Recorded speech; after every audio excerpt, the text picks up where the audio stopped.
జగనేజీ మహారాజు వారి దగ్గరకు వచ్చాడు. తక్షశిలలో తలెత్తిన తిరుగుబాటును నిర్మూలించి విజయోత్సాహంతో అందరినీ కూడా బ్రాహ్మణులందరికీ దాన ధర్మాలు చేస్తున్నాడు జగనేజీ మహారాజు. ఆ సన్నిధానానికి వచ్చాడు ఉదంకుడు. మహారాజా, జగనేజీ మహారాజా చేయమను. ఎవరు స్వామి కమరు? అయ్యా జగనేజీవా, మీ తాతల ముఖాల పరిపాలనను మైమర్పిస్తూ వారి కీర్తి ప్రతిష్టలను వ్యక్తిగతాలకు చాటి చెబుతూ ఎంతో వైభవంగా నీవు ఆహా చక్కని పరిపాలన చేస్తున్నావయ్యా. ధన్యవాదాలు స్వామి. నీకేం కావాలి? ఎవరు మీరు? అయ్యా నాకేం ఉదంకుడు అంటారు అన్నాడు మహాముని. స్వామి ఏం కావాలి? నాకు ఏ వద్దులే కానీ నీవు చేయవలసిన పని ఒకటి విస్మరించావు. నేను చేయవలసిన పని మర్చిపోయాను. ఏమీ లేదు, చెప్పండి స్వామి. ధర్మరక్షణ కోసం నా జీవితాన్ని అద్భుతం చేస్తాను. మరి నేను విస్మరించిన కార్యక్రమం ఏమిటో చెప్పండి అన్నాడు. అయ్యా నువ్వు మర్చిపోయిన పని ఏంటంటే సర్పయాగం చేయాలి. నీవు సర్పయాగమా? నేను చేయాలా? సర్పయాగం నేను ఎందుకు చేయాలండి? అవునైనా నీవు సర్పయాగము చెయ్యాలి. దీనివల్ల నాకు కాస్తంత లాభం ఉన్నమాట నిజమే. ఎందుకంటే నేను కుండలాలు తెచ్చేటప్పుడు తక్షణుడైన నాగరాజు ఆ కుండలాలను దొంగలించి నాకు మనశ్శాంతి లేకుండా చేశాడు. నీవు సర్పయాగం చేస్తే నాకు కొంచెం మనశ్శాంతి కలుగుతుంది.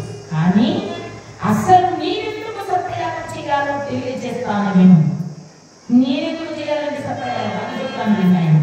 నీ తండ్రి పరీక్ష మహారాజుల వారిని తక్షణుడైన నాగరాజు నా కుండలాలు ఎవరైతే దొంగతనం చేశాడో, నాకు మనశ్శాంతి కలుగుయేటట్టుగా చేశాడో ఆ తక్షణుడే నీ తండ్రి పరీక్షితుని పాటు వేసి మోసము చేసి చంపాడు. స్వామి, నా తండ్రి పాపంలో మరణించాడు. అవును ఆయన ఆశ్చర్యపడిపోయాడు ధర్మేజయుడు. ఎందుకంటే తండ్రి పరీక్ష మహారాజు మరణించిన నాటికి చాలా బాల్యములో ఉన్నాడంటే చిన్నవాడు ధర్మేజయుడు. ఆయనకు తెలియదు బాగా. ఆశ్చర్యంగా అడుగుతున్నాడు. అవునా స్వామి? అక్కడ ఉన్నటువంటి మంత్రులు కొంతమందిని అడిగాడు. అయ్యా మా తండ్రి గారు పాము కాటుల్లో మరణించారు. అవును మహారాజు. మరి ఎలా ఏ విధంగా జరిగింది? నేను చెప్తానన్నాడు. ఆయన చెబుతూ ఉన్నాడు. మరి ఏం చేస్తున్నా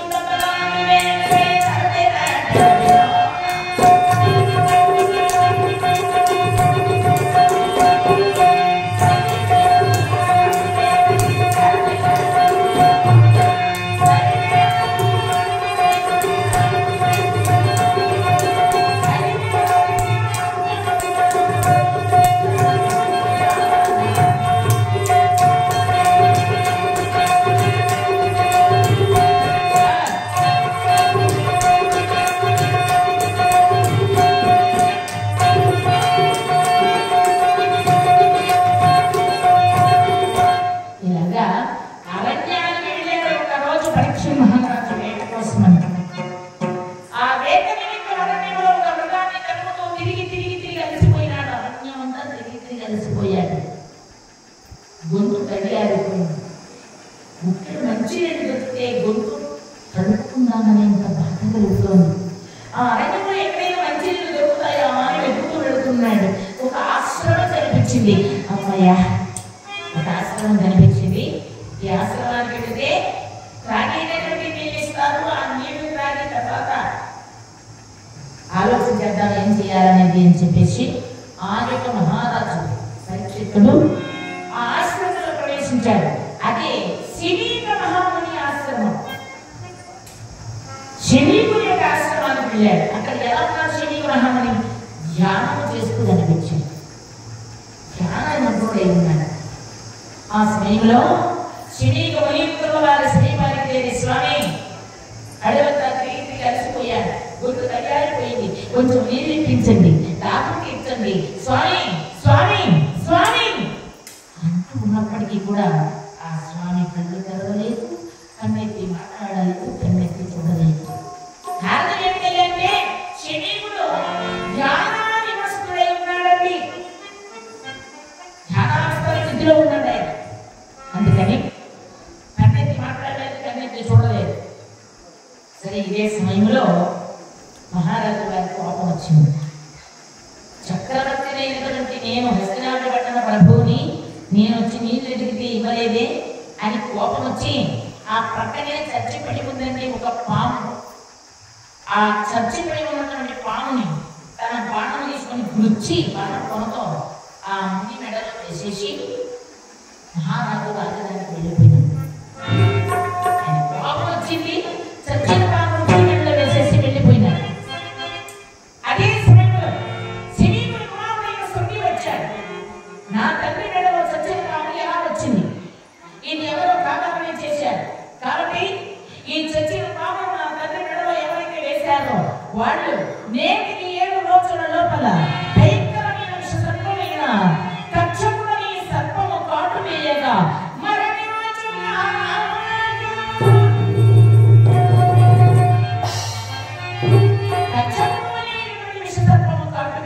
మరణించుగాక అని శాపం పెట్టాడు.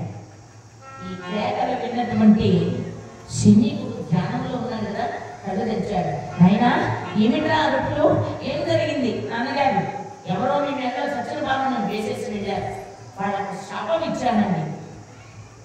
ఏమని ఇచ్చాను నాయన?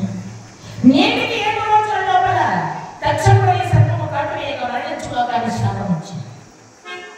ఇచ్చిన వాళ్ళెవరో నీకు తెలుసా? తెలియదు. ఏ పరిస్థితిలో నా మెడలో చచ్చిన బాబు శాపం ఎంత అర్థమవుతుందో అది నీకు తెలుసా? తెలియదు నాన్నగారు, నేను చూస్తాను అని చెప్పి దివ్య దృష్టి పెట్టాడు. దివ్య దృష్టి పెట్టి చూచాడు. వచ్చిన వాడు మరెవరో కాదు, ఈ రాజ్యాన్ని పరిపాలన చేసేటటువంటి మహారాజు.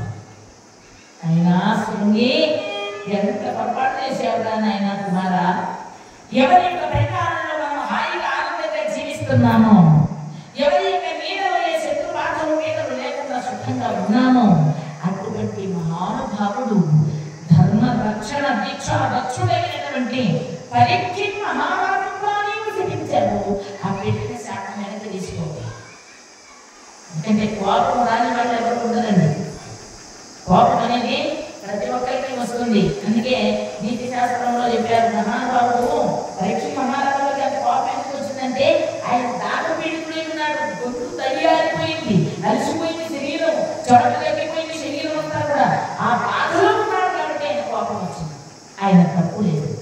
సహజంగా మానవునికి ఆకలి ఎక్కువగా వేసేవాడి కోపం ఎక్కువ వస్తుంది, డబ్బు ఎక్కువ ఉన్నటువంటి వాడికి కోపం ఎక్కువ వస్తుంది, నిద్ర లేకుండా ఉండేవాడికి కోపం తొందరగా వచ్చేస్తుంది.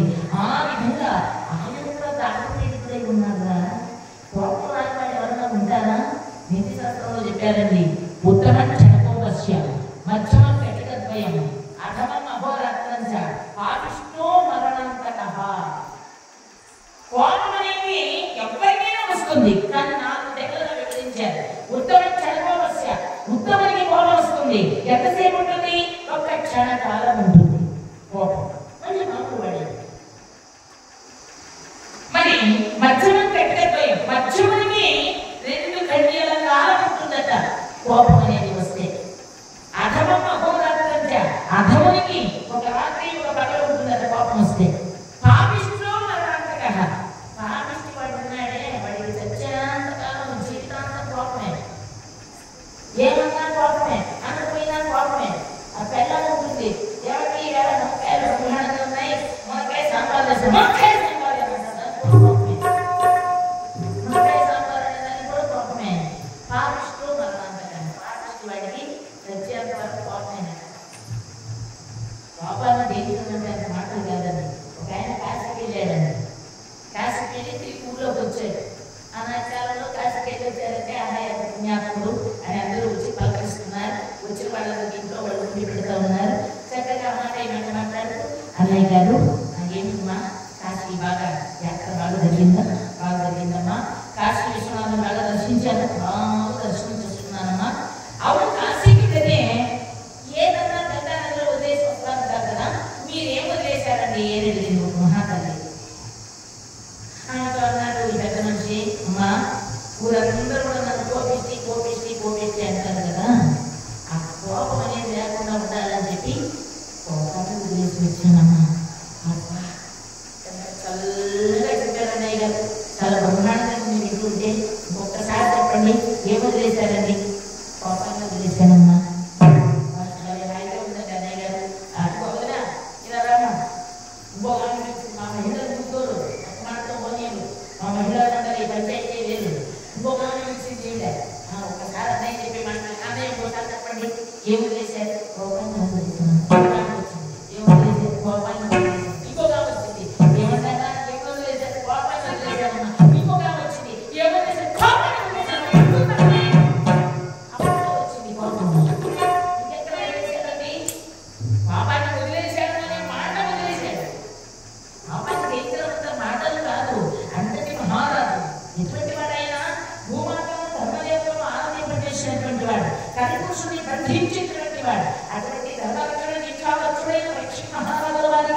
ఎందుకు దత్తి ఎక్కువతో బాధపడుతున్నాడు కాబట్టి.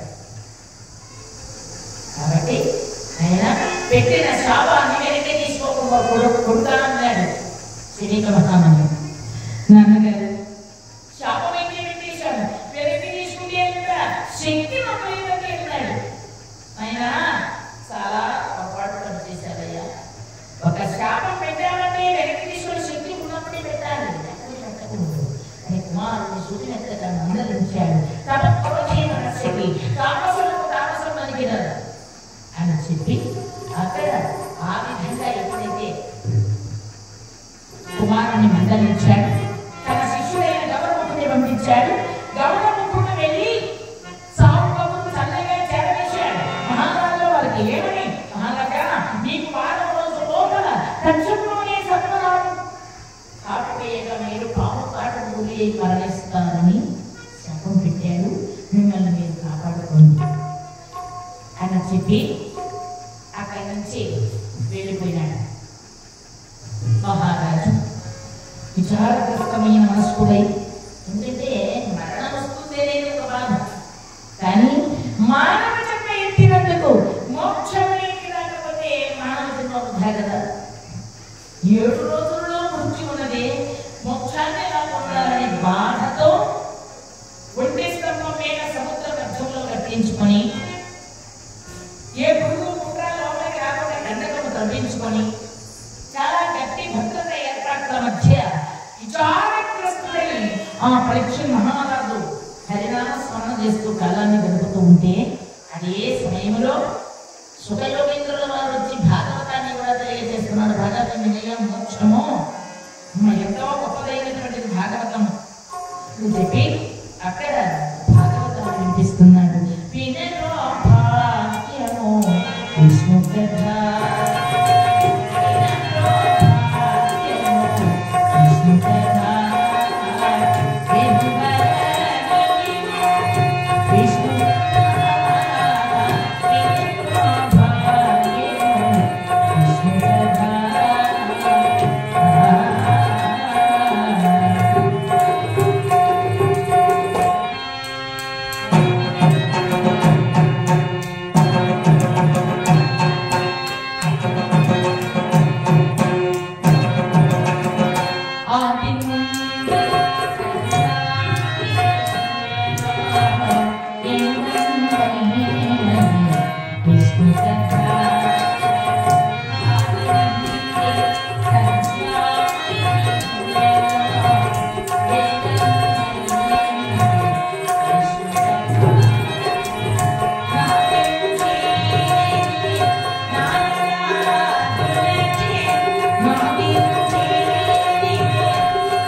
ఇలాగా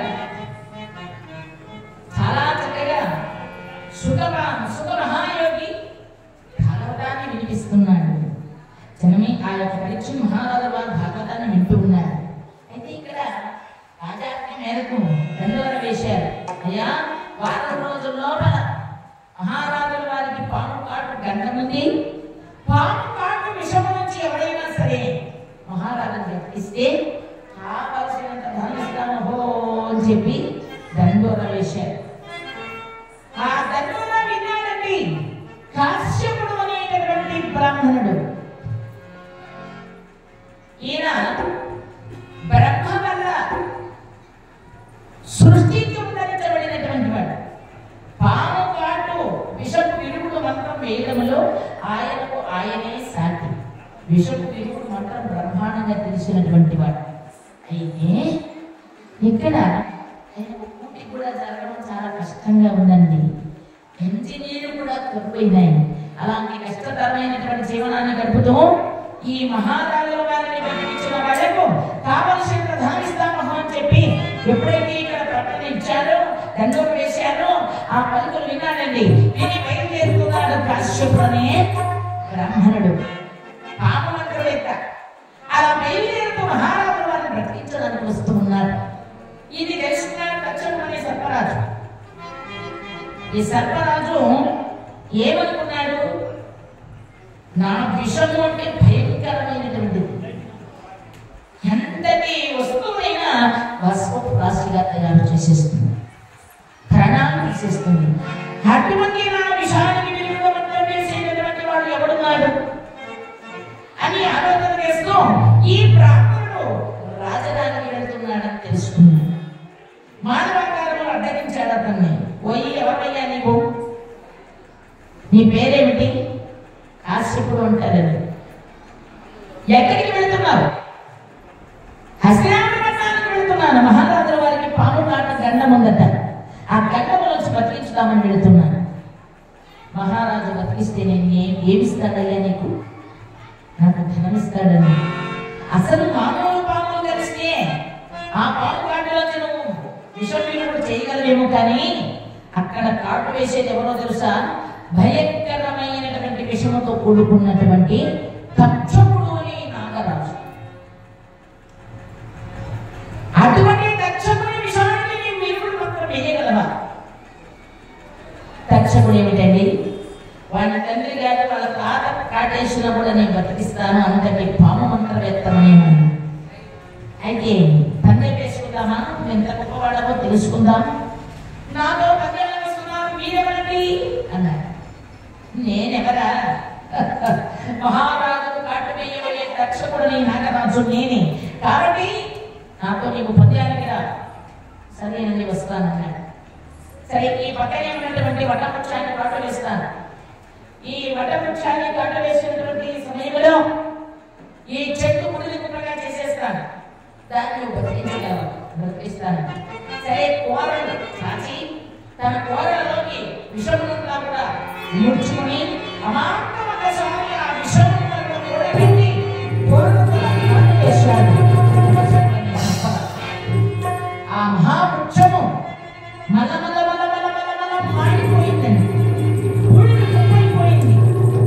ఆ వేర్లు, ఆ మొదలు, ఆ కొమ్మలు, ఆ రెమ్మలు, ఆ యొక్క చిగుర్లు, ఆ పచ్చని ఆకులు సైతం భస్మ రాశిగా మారిపోయింది. అలా భస్మ రాశి అయిపోయింది. ఎక్కడంగా నవ్వాడు దక్షకుడు. ఓయ్ కాశ్యప బ్రాహ్మణ, ఈ యొక్క వృక్షాన్ని బతికించగలవా? బతికిస్తానండి. అయితే బ్రతికించి చూద్దాం. కమండలంలో ఉదకాన్ని తీసి చేతులకు పోసుకున్నాడు. విషపు వీరుడు మంత్రాన్ని మంత్రించాడు. ఆ మంత్రజలాన్ని పసుపు రాశికి అలా చిలకరించాడు. వెంటనే ఆ యొక్క మొదలు, ఆ యొక్క వేర్లు, ఆ చక్కని కొమ్మలు, రెమ్మలు, ఆకులు పచ్చగా కళకళకళకళకళలాడుతూ యథావిధిగా నిలిచిందండి వృక్షము.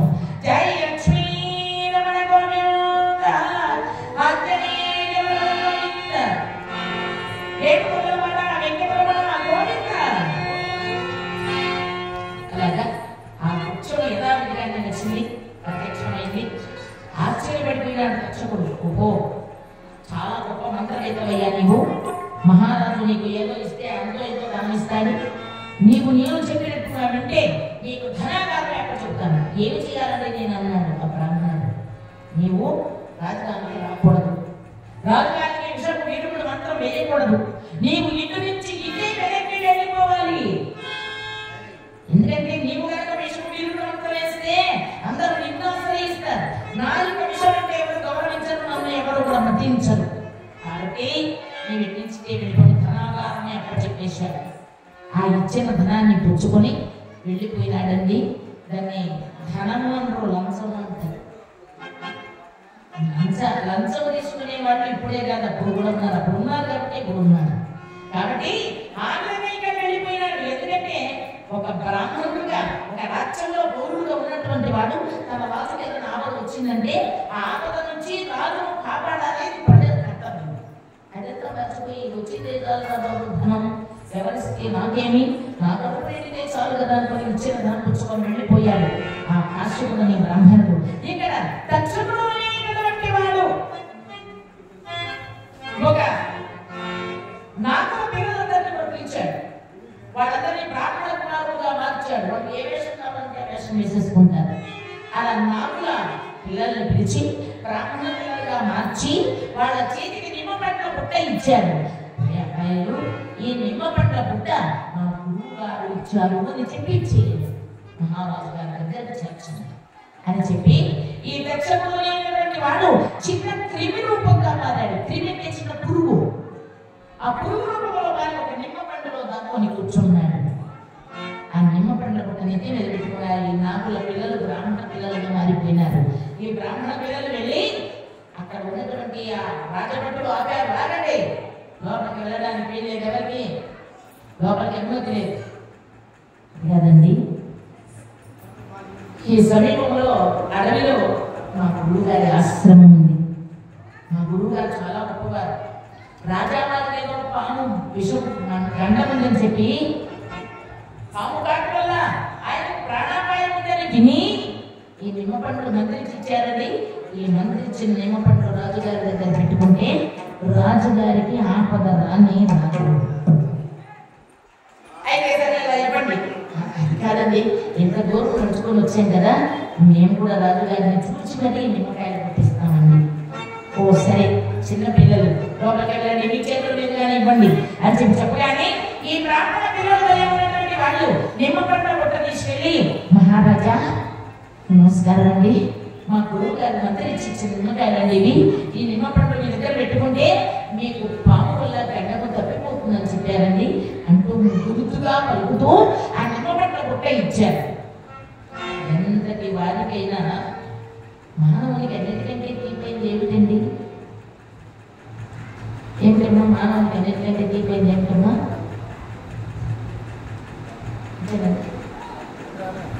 మానవునికి అన్నిటికంటే తీపైంది ఏమిటండి?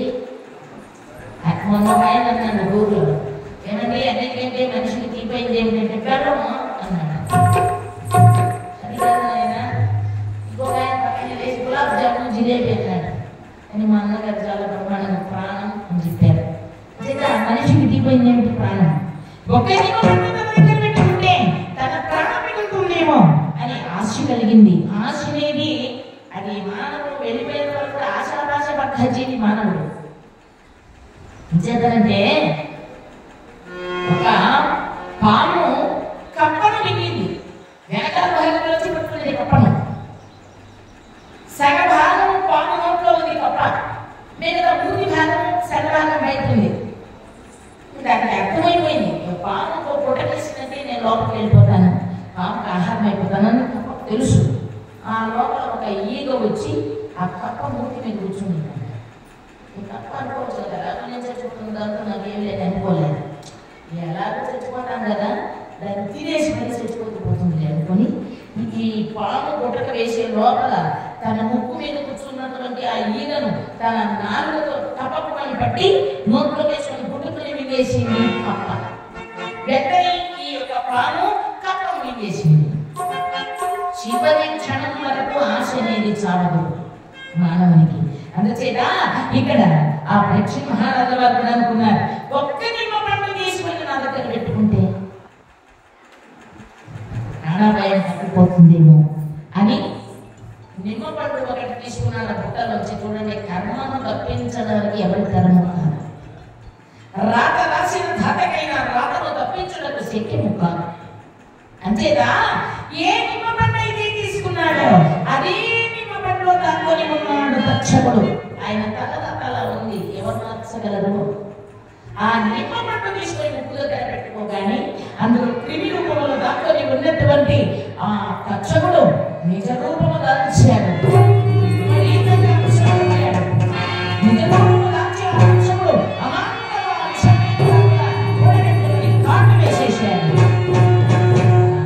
వేసి తక్షకుడు మాయమైపోయినాడు, నాగల పిల్లలు మాయమైపోయినారు. అలా మాయమైనటువంటి ఆ క్షణములో పరీక్ష మహారాజు గారి నోటి వెంట మురడలు వచ్చాయి. వెంటనే ఆయన ప్రాణాలు వదిలేశాడు.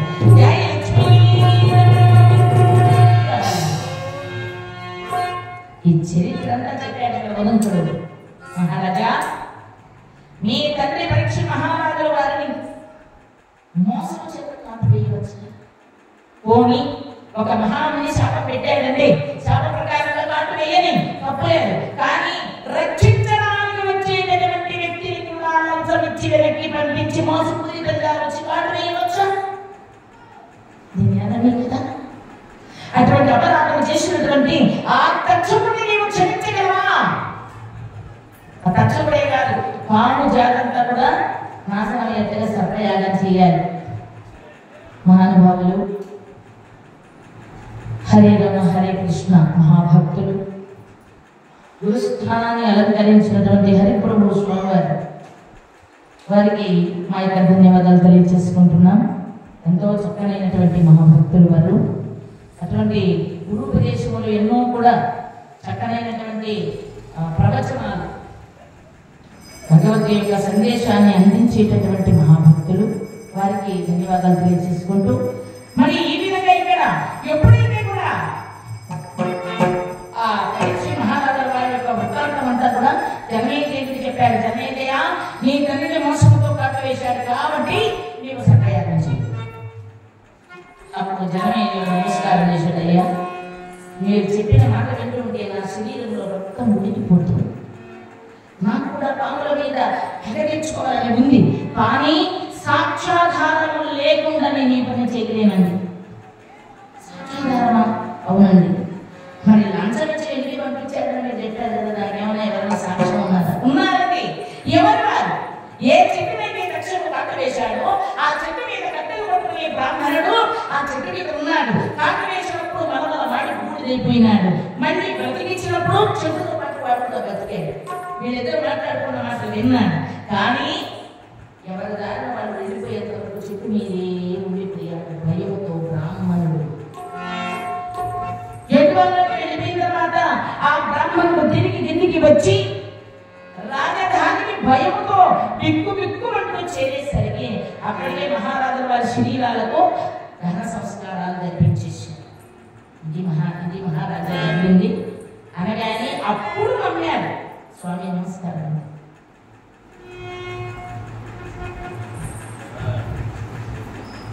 స్వామి హరిప్రభువుల వారు మహానుభావులు గురుస్థానాన్ని అలంకరించి అనేక మందికి అద్భుతమైనటువంటి మహోపదేశములు, మహా ఉపన్యాసములు ఇస్తూ ఆధ్యాత్మిక రసామృతాన్ని పంచిపెట్టేటటువంటి భగవంతుని స్వరూపాలు గురుదేవులు హరిప్రభువుల వారు.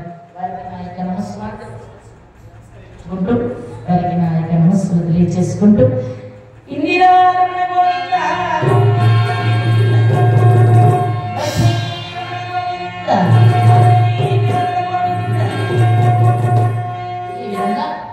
ఇక్కడ పరీక్ష మహారాజు గారి వృత్తాంతం తెలుసుకున్న జనమేజయుడు ఇప్పుడు నమ్మాడు.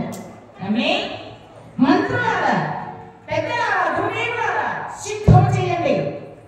ఆ యొక్క దక్షిణమే సర్పరాజే కాదు, సర్పజాతి అంతమైపోయేటట్టుగా సర్పయాగం చేస్తాను అని పట్టుబట్టు కూర్చున్నాడంటే మహారాజు. ఇంతలో వేదవ్యాస మునీంద్రుల వారు వచ్చారు. వేదవ్యాసుల వారు వచ్చి, ఆయన ఒక్కడు తప్పు చేశాడని అందరినీ దండించడం న్యాయం? లక్ష్మణుడేదో పొరపాటు చేశాడు, వదిలిపెట్టు, దయతో నీకు మంచి జరుగుతుంది. లేదు స్వామి, మహానుభావ మన్నించండి. నా యొక్క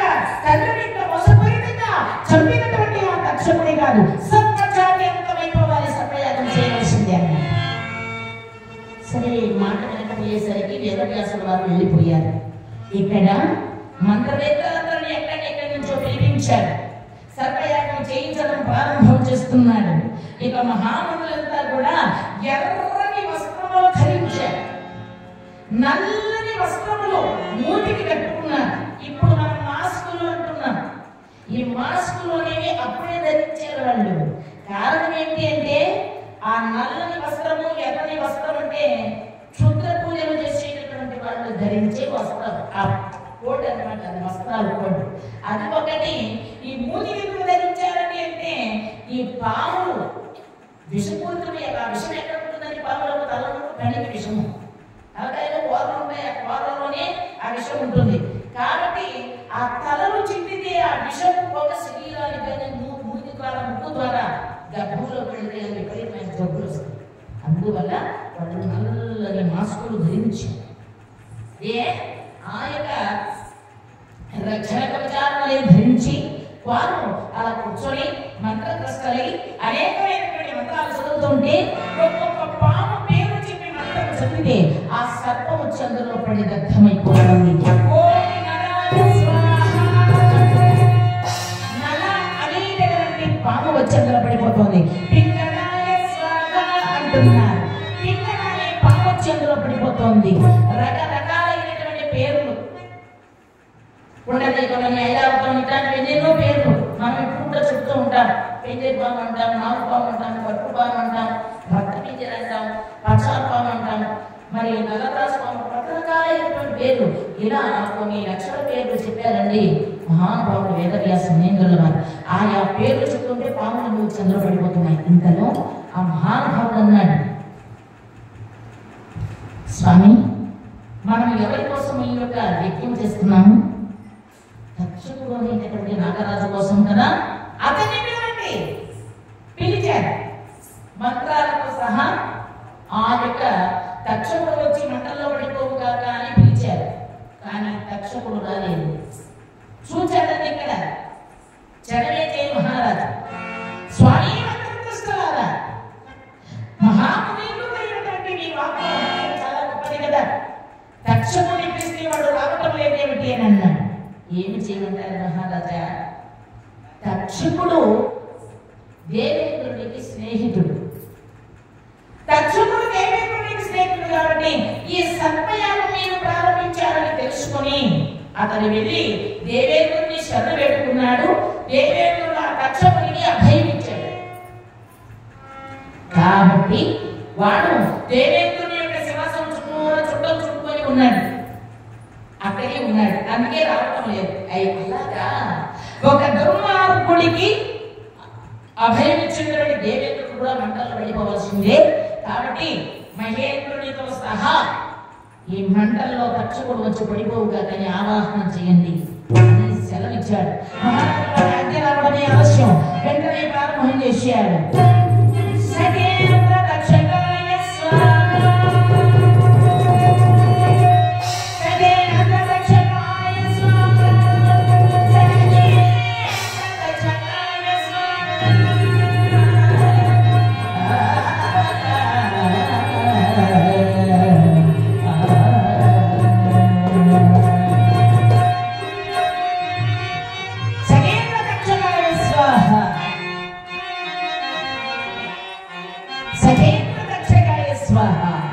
అని పిలుస్తున్నారు. అంటే ఏమిటి?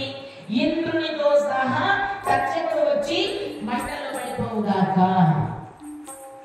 సరే, వెంటనే దేవతాలోకం నుంచి దేవేంద్రుడి యొక్క సింహాసనంతో పాటు దేవేంద్రుడితో పాటు ఆ తక్షకుడు కూడా కదిలిపోయి వచ్చేస్తున్నారని భూలోకానికి. దేవేంద్రుడు కదలకపోయినాడు. బాబు ఎవరే నాయన, ఎంత నువ్వు స్నేహితులమైనా మంచి వారికి ఆశ్రయిస్తే మంచి జరుగుతుంది. నీలాగా దుర్మార్గుడికి ఆశ్రయిస్తే నాకు కూడా దెబ్బలు తప్పవు. అగ్నిదేవుడు అంతటి వాడు ఇనుముతో సావాసం చేసి సమ్మెట్ దెబ్బలు తిన్నాడంట. ఇప్పుడు ఇంపులో పెట్టండి ఇనుముని, అగ్నిదేవుడు ఇనుము రెండు ఒకటే ఎర్రగా అయిపోతాయి. అది ఎర్రగా అయిపోతుంది అపరాధం ఇనుము. అప్పుడు 4 సమ్మెట్ తీసుకొని 4 వేట్ చేస్తారు పని చేసేవాళ్ళు. అప్పుడు మళ్ళీ సమ్మెట్ దెబ్బలు తిని ఒరే నాయన నీతో నాకెందుకు స్నేహము, మంచి వాడితో స్నేహం చేస్తే పూజిస్తారు, నీలాంటి వాడితో స్నేహం చేస్తే 4 దెబ్బలు వేస్తారు, ఎందుకు వచ్చింది గొడవ అని చెప్పి అగ్నిదేవుడు వెళ్ళిపోతాడట. ఇలాగా దుర్మార్గుడైన నీకు ఆశ్రయం ఇచ్చినందుకు నాకు ఎంత పని జరిగిందా, నేను కూడా మంటలో వెళ్ళిపోగల, వదలు వదలు వదలు అని చెప్పి విదిలించేశాడు. కచ్చిపుడని ఆ నాగరాజుని విదిలించేశాడు. అలా విదిలించగానే అతడు ఒక్కడే ఆ సింహాసనాన్ని వదిలిపెట్టేసి భూలోకానికి వస్తున్నాడండి. భూలోకానికి వస్తున్నాడు. ఇక మంటల్లో పడిపోతాడు. ఆ తక్షకుడు దిక్కులు చూస్తున్నాడు.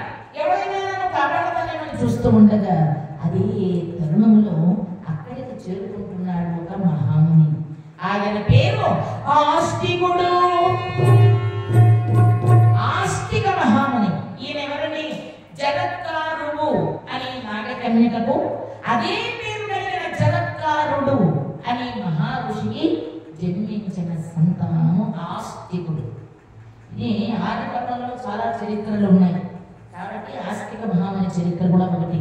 ఆయన భగవంతుని ప్రార్థన చేసుకుంటూ అక్కడికి చేరుకున్నాడు. భో శంభో శివ శంభో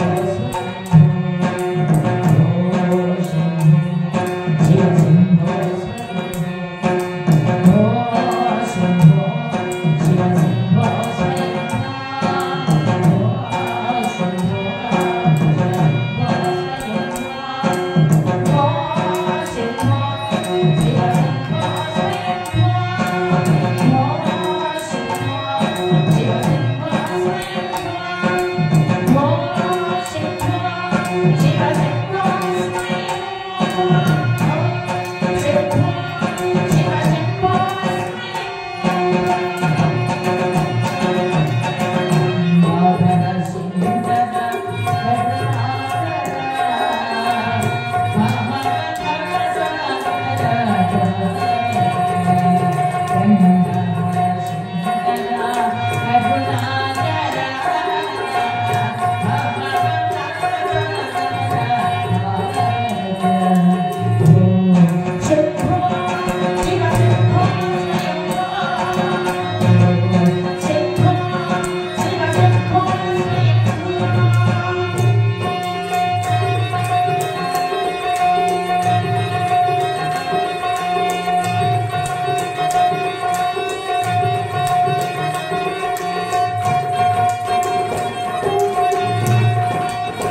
ఆ ఆస్తిక మహాముని ఆ అగ్నిగుండంలో శరీరం వచ్చి పడిపోతుందండి.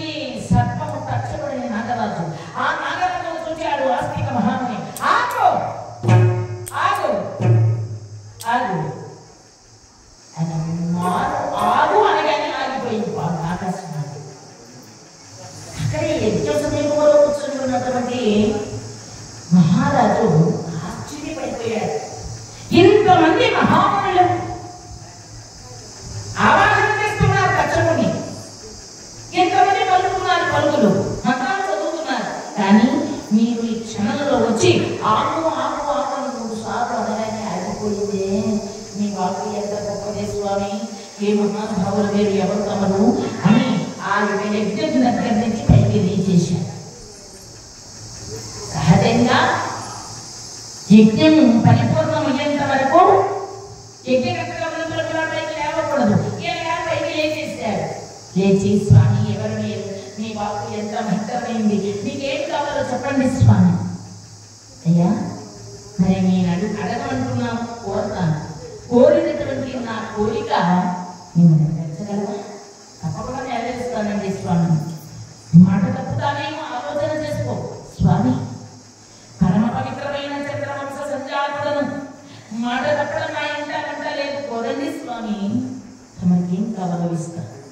అయితే నీవు చేస్తున్న సత్యయాగాన్ని ఆపు చెయ్యి స్వామి.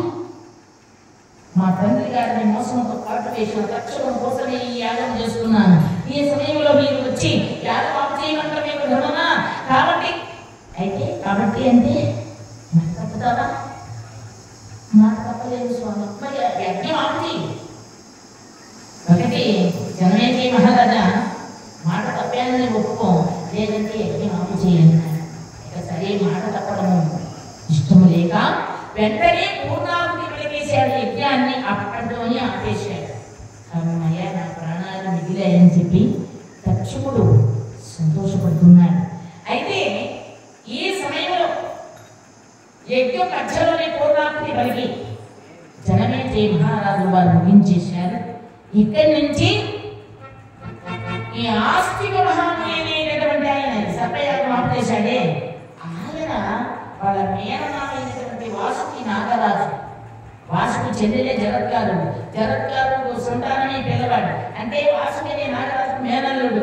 ఆ వాసుకని సర్పరాజు దగ్గర వెళ్ళాడు. మామయ్య మీ సర్పజాతిని కాపాడాను, సర్పయాగం ఆపేం చేశాను అన్నాడు. శాభాష్, చాలా సంతోషమైన ఈ పాముల జాతిని కాపాడడం కోసమే పుట్టావునైనా నీవు మేనల్లుడా. నీ సమయంలో నీ కోరిక ఏదైనా కోరుకో అన్నాడు. అంటే అప్పుడు ఆ ఆస్తిక మహాముని అంటాడు, మామయ్య నా పేరు ఎవరైతే తలుచుకుంటారో, నా చరిత్ర ఎవరైతే వింటారో వాళ్ళకు పాముల వలన గడ్డం ఉండకూడదు. పడగట్టిన పాము అయినా సరే ఆస్తిక మహాముని అయిన మహా అని ఒక్కసారి నా పేరు తలుచుకున్నంత మాత్రం చేత పడగ ఎక్కిన పామైనా పడగ దించాల్సిందే. ఒకవేళ నా పడగ దించకుండా పోతే దాని పడగ చింటిపోయి మరణిస్తుంది. ఆ విధంగా నీవు పాములందరికీ పెద్ద నీవు నా వరం ఇవ్వాలన్నాడు. తదాస్తున్నాడు వాసుడని నాగరాజు. అందువల్లే ఆస్తిక మహాముని చరిత్ర తప్పనిసరిగా వినాలి, తప్పనిసరిగా చెప్పాలి ఆది పర్వంలో. అలా మధ్యలోనే సర్పయాగాన్ని ఆపు చేయించి సర్పజాతిని కాపాడాడు ఆ యొక్క ఆస్తిక మహాముని వాసుకనే నాగరాజు మేనల్లుడు. అయితే ఇక్కడ చూడండి, జనమేజయ మహారాజుల వారు మధ్యలోనే సర్పయాగాన్ని ఆపు చేయడం మూలాన మనోవికలత కలిగింది. మనస్సుపై వికలం కలిగింది, చాలా బాధ కలిగింది. అంతేకాకుండా అనతి కాలంలోనే ఆయన శరీరంలోంచి ఒక బిడ్డ జబ్బు ప్రారంభమైంది. అది ఎందువల్ల అంటే సర్పం యొక్క తలను చిత్రి ఆ అగ్నిలో పడినప్పుడు పాములని అగ్నిలో పడి కాలిపోయినాయి కదా, వాటి యొక్క విషపు పొగ మహారాజు పీల్చాడు. మహారాజు శరీరానికి ఆ పొగ అంటింది. మరి ఆయనకు పొడలుగా బొబ్బలు వచ్చేసింది శరీరం అంతా. అదే కుష్టి వ్యాధిగా పరిణమించింది. అలాంటి కుష్టి వ్యాధి గ్రస్తుడే ఆ కాలంలో అటువంటి వ్యాధి వస్తే గ్రామంలో ఉండకూడదండి. కాబట్టి గ్రామం ఊరు ఎక్కల ఒక పాక వేసుకొని ఆ ఆకుల పాకలో ఆ మహారాజు చింతాకురాకుడై కాలం గడుపుతున్నాడు. అక్కడికి వేదవ్యాసుడు వచ్చాడు. నాయన జనమేజయ, నేను చెప్పాను కదా అన్నాడు. ఏమని? నాయన సర్పయాగం చెయ్యొద్దు అని చెప్పాను. విన్నా సర్పయాగం చేసావు. తాతయ్య, నా శరీరం అంతా భయంకరమైన వ్యాధి వచ్చింది, నా మనస్సు ప్రశాంతత లేకుండా పోయింది, కాబట్టి నేను ఏం చేస్తే బాధపడతానని చెప్పండి, ఈ రోగం నాకు నయమయ్యే మార్గం చెప్పండి అని కోరుకున్నాడు. అప్పుడు ఆ వేదవ్యాస నీతుల వారు చెప్పారు, నాయన మీ పూర్వల చరిత్ర భక్తుల పాలిట కల్పవృక్షము, కోరిన కోరికలు నెరవేర్చేటటువంటి కల్పతరువు మహాభారతం. భారతాన్ని వింటే సంతానం లేని వాళ్ళకి సంతానం కలుగుతుంది, వివాహము కాని వారికి వివాహము జరుగుతుంది, ఉద్యోగం లేని వారికి ఉద్యోగం వస్తుంది, గృహ రుణాలు కావాలంటే వస్తాయి. అలాగనే విద్య, ఉద్యోగం, ఐశ్వర్యము, అష్టైశ్వర్యాలు ప్రసాదించేటటువంటిది, కోరిన కోరికలు నెరవేర్చేది మహాభారతం. శరీరానికి కలిగిన రోగాలు పోగొట్టేది మహాభారతం. కాబట్టి భారతాన్ని విని ధరించవయ్యా అని చెప్పి అన్నాడు. అలాగే చెప్పండి మహాత్మా, నేను కాదు నాయన, నా శిష్యుడు వస్తాడు, ఆయన చెప్తాడు, నీవు విను అని చెప్పి వేదవ్యాస మహేంద్రుల వారు వెళ్ళిపోయారు. వారి శిష్యుడైనటువంటి వైశంపాయనుల వారు వచ్చారు. ఆ వైశంపాయన మహేంద్రుల వారే జనమేజయ మహా